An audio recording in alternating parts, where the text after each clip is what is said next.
Hello à toutes, alors aujourd'hui je vais vous parler des tendances make-up versus la réalité pour nous, les femmes de 50 ans et plus. Pourquoi les tendances versus la réalité? Parce qu'en fait on se rend compte que aujourd'hui, tout ce qu'on voit dans le maquillage, les tutos, etc., sont souvent déjà plutôt sur des filles jeunes, pimpantes et voilà, très très belles, et évidemment tout leur va. Nous, quand on essaye, ça fait pas le même résultat. Il faut s'inspirer des tendances parce que c'est bien d'être au goût du jour et de voir les modes qui sont en maquillage, parce que voilà, en maquillage on peut faire plein de choses, on peut tout faire, il y a des petites règles de base qu'il faut respecter, mais sinon on peut vraiment se sentir libre en maquillage et tenter plein de choses. Et puis, c'est pas parce qu'on a 50 ans qu'on doit plus rien tenter. On a nous aussi le droit de tenter des choses un petit peu plus fun, et c'est pas parce qu'on a un demi-siècle que on va se faire un truc tout tristounet. Mon but, c'est de vous expliquer et de vous montrer qu'on peut s'inspirer des tendances, mais il faut pas tout prendre. Voilà, c'est j'en prends, j'en laisse. Il y a des bonnes choses dont on peut s'inspirer, mais on ne peut pas appliquer tout au pied de la lettre. Il y a quand même des petites choses à savoir et à prendre conscience. Malheureusement, c'est comme ça. Alors, notre génération, on va pas se mentir, elle vit une injustice. Une injustice pourquoi? Parce que aujourd'hui, pour apprendre à se maquiller quand on est une jeune fille, mais c'est ultra simple. Il y a des tutos partout, on ne voit que ça, on explique tout, on montre tout. C'est génial. Aujourd'hui, c'est vrai qu'une jeune fille qui commence à se maquiller, elle a tous les atouts pour faire un super make-up. Oui, c'est une injustice parce que nous, il n'y avait pas de tuto. Il n'y avait pas YouTube, il n'y avait pas Instagram, il n'y avait pas tout ça. Donc nous, on avait que notre maman, nos copines, nos sœurs pour prendre des petits conseils et s'entraîner. Et puis on feuilletait les magazines, on regardait, voilà, on essayait de reproduire, mais on n'y arrivait pas forcément. Donc on faisait beaucoup d'erreurs et du coup, quand on n'était pas à l'aise, on préférait ne pas tenter les choses plutôt que de faire quelque chose de dramatique. Donc du coup, les super make-up qu'on voit pour les jeunes aujourd'hui, avec des dégradés immenses, étirés, des couleurs flashy, etc., des smokies, et nous aujourd'hui, c'est un peu tard. C'est un peu tard parce que faire tout ça sur nous, ça va pas du tout donner le même résultat et ça va pas être terrible. Alors, je ne veux pas être catégorique. On peut s'inspirer de certaines choses et après, c'est effectivement personnel à chacun. Tout dépend de la femme qu'on est, si on est sophistiqué, si on est naturel, si on est un petit peu excentrique ou plutôt discrète, voilà. C'est pas parce qu'on a 50 ans qu'on n'a pas le droit de mettre de la couleur, qu'on n'a pas le droit de s'éclater un petit peu, il n'y a pas de problème. On peut tout faire. Mais il faut quand même respecter les petites choses qui vont tout simplement pas nous rendre jolies en fait, qui vont pas nous sublimer parce que ça va nous faire vieillir. Et le maquillage qu'on veut donner pour voilà, s'illuminer, paraître plus pimpante, plus jolie, voire un petit peu plus jeune, là ça va avoir l'effet contraire et on va plutôt se vieillir. Je vais vous citer quelques exemples de ce qui se fait aujourd'hui et qu'il faut adapter forcément à notre sauce, à nous. Par exemple, si on parle de contouring, le contouring, c'est une super méthode pour resculpter le visage, mettre en avant les volumes qu'on veut mettre en avant et creuser là où on veut creuser. C'est super, effectivement, on peut faire un très joli make-up avec un contouring maîtrisé et léger. Mais le problème du contouring, c'est que nous, si on creuse trop ici, ça nous vieillit. Parce qu'en vieillissant, évidemment, on perd ses joues. On n'a plus les petites joues bombées de quand on était jeune.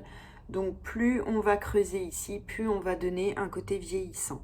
Donc il faut faire attention, il faut maîtriser tout ça.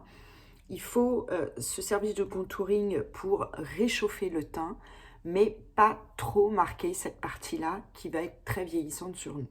Il y a aussi l'exemple du liner. Un liner, c'est magnifique sur une belle paupière lisse. On peut faire des yeux de chat et agrandir l'œil. On va pas se mentir que sur nous, vu que la paupière fripe et que la paupière tombe légèrement, selon si vous avez de la chance ou pas. Forcément, un liner, ça va pas être super joli. Alors bien sûr, il y a des techniques pour faire un liner œil ouvert qui soit bien droit et qu'on ne voit pas le pli de la paupière. Mais en revanche, dès qu'on baisse l'œil, on a un décroché et ce décroché, il est pas très très joli. Moi, j'aime pas trop faire ce décroché, donc en fait, je ne fais plus de liner. Voilà, tout simplement, j'ai passé mon tour. Alors après, vous pouvez aimer le liner et avoir envie d'un liner, mais voilà, sachez que c'est pas le maquillage idéal quand on a 50 ans. Voilà, c'est vrai que c'est quand même beaucoup plus joli sur des jeunes filles. Autre exemple également que je trouve vieillissant dans le maquillage, c'est la bouche rouge. Attention à la bouche rouge. Ça peut être très très joli sur une femme de 50 ans qui a une belle bouche ourlée, même en vieillissant si elle diminue un petit peu. Quand à la base on avait une belle bouche ourlée, on la garde quand même, même s'il y a des petites ridules qui se mettent ici. Bon, voilà, ça peut être très joli.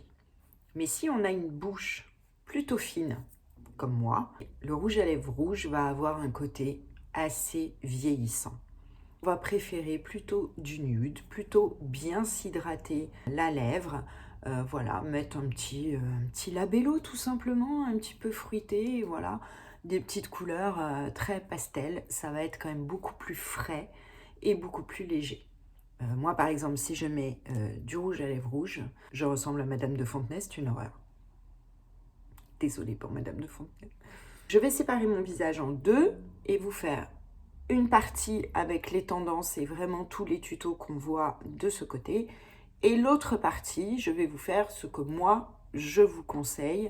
Donc c'est parti, je vais commencer le maquillage et je vais commenter ce que je fais en même temps. Sur ce côté du visage, je vais faire un make-up tendance qu'on voit un petit peu partout actuellement.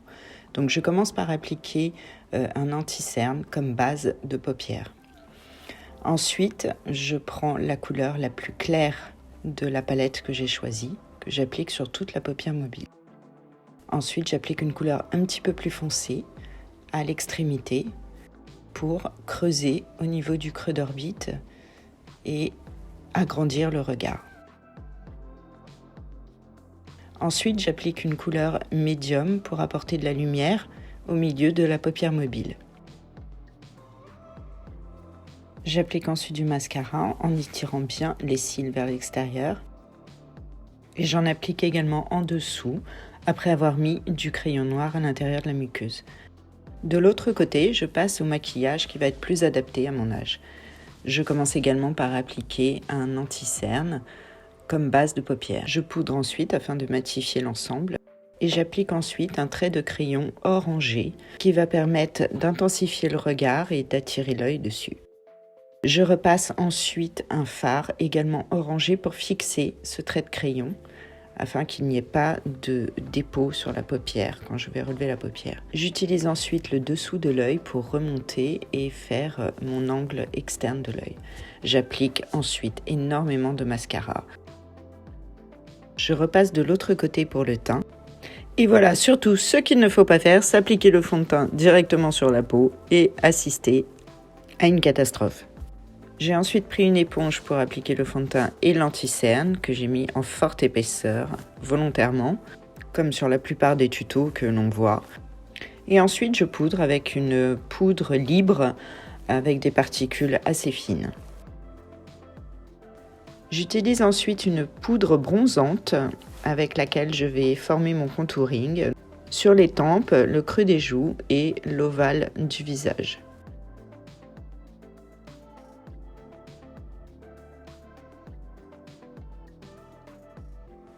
J'applique ensuite un blush sous la pommette. Puis un highlighter, cette fois-ci au-dessus de la pommette. Je repasse de l'autre côté et j'applique cette fois-ci mon fond de teint au pinceau pour une application plus en légèreté. J'applique ensuite mon anti-cerne de manière beaucoup plus légère que de l'autre côté, par petites touches. Je l'étale au pinceau pour avoir une couvrance beaucoup plus légère et bien lissé, notamment dans les rides. J'utilise ensuite un autre anti-cerne bien plus clair que je vais mettre au coin interne et au coin externe de l'œil, qui va me permettre d'éclaircir et donc d'agrandir le regard et de donner un effet lifté au regard. J'en profite également pour corriger si j'ai des petites imperfections au niveau du trait que j'ai fait précédemment. J'en rajoute également sous le cœur du sourcil pour agrandir le regard.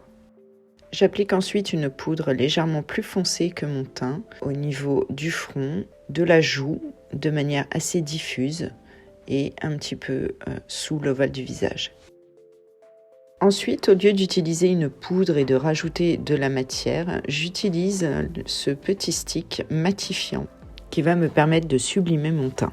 Du côté du maquillage plus sophistiqué, je vais faire une bouche rouge. Et pour cela, je commence par faire le contour avec un crayon. Et j'applique ensuite le rouge à lèvres.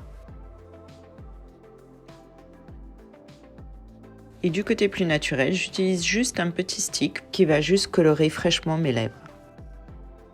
Et voilà le résultat. Alors, quel côté, à votre avis, est le plus rajeunissant ? Du côté plus maquillé, on voit que les fards irisés ont fait ressortir le côté fripé de la paupière. Au niveau des cernes, l'épaisseur du correcteur et de la poudre ont fait également ressortir les rides. De l'autre côté, on remarque que le regard est beaucoup plus agrandi et lifté et que les rides sont moins marquées grâce à une application beaucoup plus légère des produits. Voilà, j'espère que cette vidéo vous a plu, que vous avez appris des choses, que vous allez pouvoir vous entraîner, faire plein d'essais et voilà, me raconter tout ça sous forme de commentaires.